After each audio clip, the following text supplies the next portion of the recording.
Көптеген адамдар үшін барлық акулалар зұлым теңіз құбыжықтары болып көрінеді, бірақ бұл шындыққа ұласпайды. Бүгін сіздермен бірге ерекше тіршілік иелері акулалармен таныс боламыз. Алғашқы акулалар жер бетінде шамамен 450 миллион жыл бұрын пайда болған. Сондықтан бұл балық тобын динозаврлармен құрдас деп санауға болады. Алайда олардың сол кездегі түрлері бұрыннан жойылып кеткен. Қазіргі ғалымдар әлемдегі теңіздер мен мұхиттарда кездесетін акулалардың 526 түрін біледі. Қызықты факт, олардың көпшілігі адамға ешқандай қауіп төндірмейді. Ең кішкентай акула Эдмодпирос перио теңіздегі терең өмір салтын жүргізетін. Бұл кішкентай жыртқыштар орташа ұзындығы 15-17 сантиметрге дейін өседі. Акулалардың арасында улы түрлері де бар. Алайда олардың улары тістерінде орналаспаған. Мәселен, қара теңізді мекен ететін катран акулалары артқы жағында улы шыбықтары бар кішкентай және агрессивті емес балықтар қатарына кіреді. Акулалардың кейбір түрлері қауіпті болса да, бұрын акулалар жүзушілер мен сүңгуірлер үшін қорқынышты емес еді. Бірақ 1975 жылы Джавс челюсти триллер шыққаннан кейін бүкіл әлем оларды өлтіруші балық деп санай бастады. Онда ақ каннибал акула антагонист ретінде көрсетілді.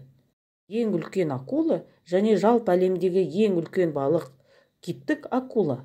Ұзындығы 18-20 метрге дейін өсетін бұл алыптар мүлдем зиянсыз және олар әдетте адамдарға мүлдем мән бермейді.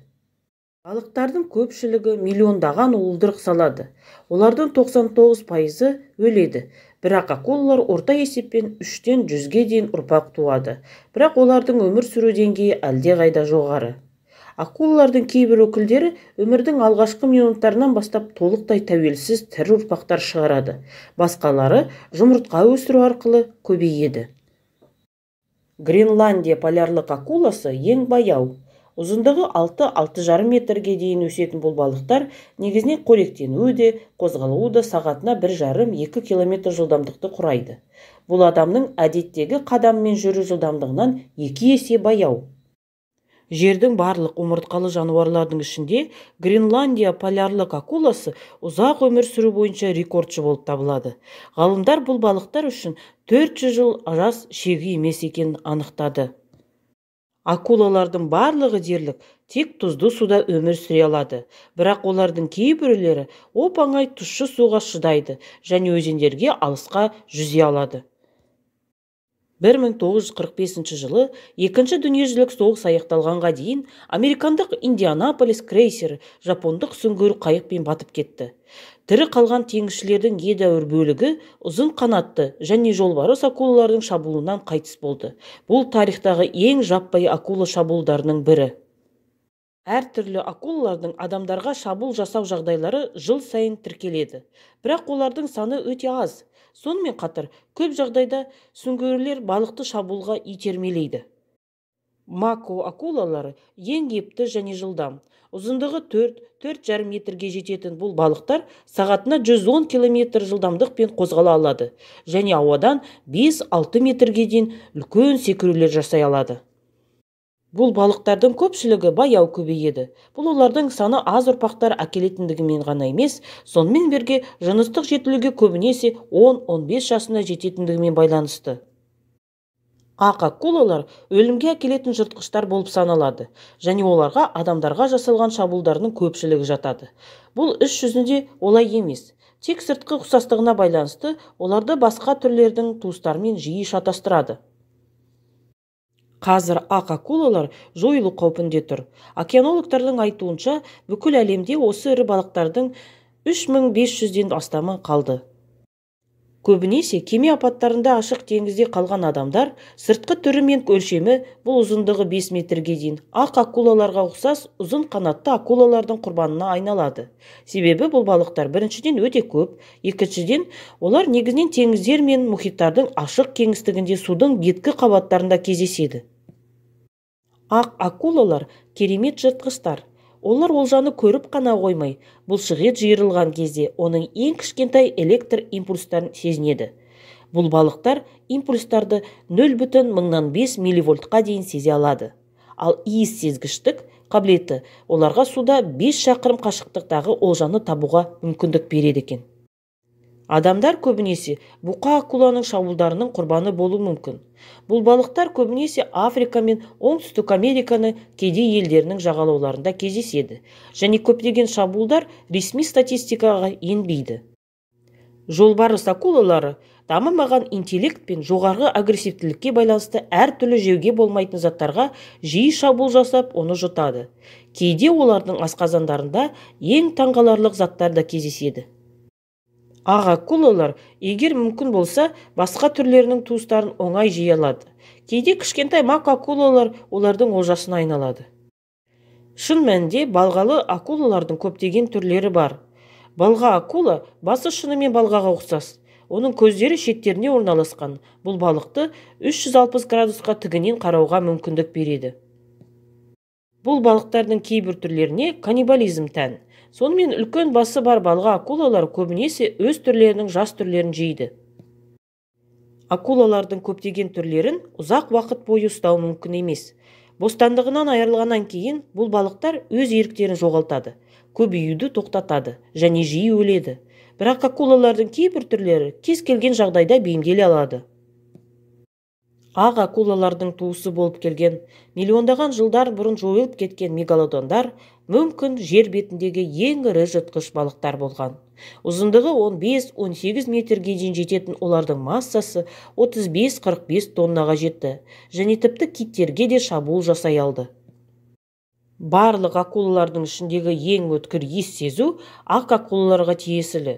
Олар суда еріген қанның миллионнан бір бөлігін бірнеше шақырым қашықтықта сезіне алады. Осы балықтардың көпшілігі олжаны шабуылдап, тістеген соң, оны құрбаны қимылды тоқтатқанын күтеді. Оның себебі қансырап ары-бері қозғалған олжа өздерін жарақаттау мүмкіндігінен қорқады. Жер бетіндегі акула шабуылы қауіпті аймақ ақш-тағы Флорида жағалауы болып саналады. Алайда бұл тек ресми статистика, және бұл шындыққа сәйкес болмауы мүмкін. Өйткені Африканың кез келген жерінде ешкім есеп жүргізбейді. Ересек ақ акула жылына шамамен 11-12 тонна тамақ жейді. Бұл мұндай мөлшердегі балық үшін салыстырмалы түрде аз. Қызықты факт, бұл балықтардың өздері кейде касаткалардың құрбанына айналады.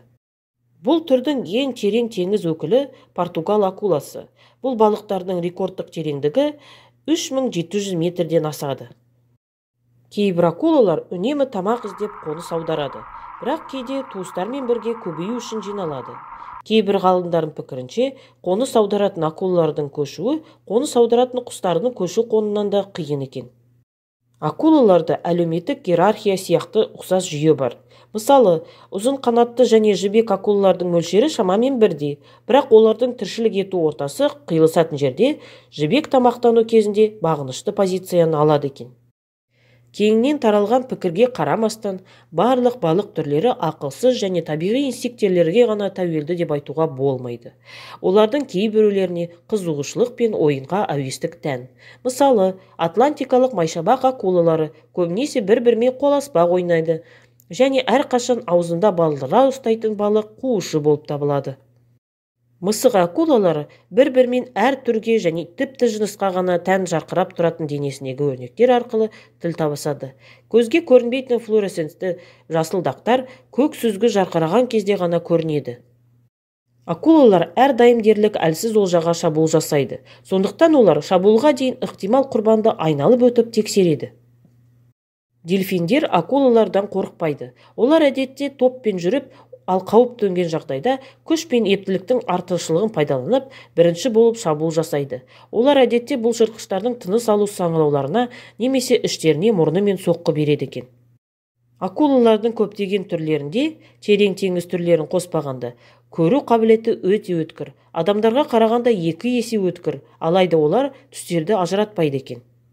Олардың тістері өмір бойы өседі, ал жаңалары ескілерін алмастырады. Кейбір түрлері ұзақ өмір бойы 20-30 мың тісті ауыстыра алады екен.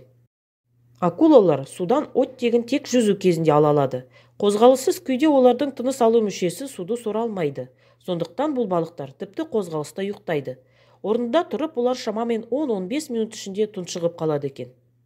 Басым жыртқыштар болып табылатын ақ және жолбарыс акулалары кейде одан да үлкен қарсыластардың құрбанына айналады. Касаткалар мен қолтырауындар кейде оларды аулайды екен. Танымал мифке қайшы, акулалар адамдарға қауіп төндіретін рейтингте барлық теңіз жыртқыштар арасында соңғы орындарының бірін алады екен. Мысалы, ақш-та статистика нақты жүргізілуде, және бұл елде жыл сайын акулалардың шабуылынан тек бір адам қайтыс болады. Салыстыру үшін бүкіл әлемде адамдар жыл сайын 100 миллионға жуық балықты өлтіреді. Акулалар жайында жаңа мәлімет біліп, видеомыз ұнаса, бізге жазылып лайк басуды ұмытпаңыз. Назарларыңызға рахмет.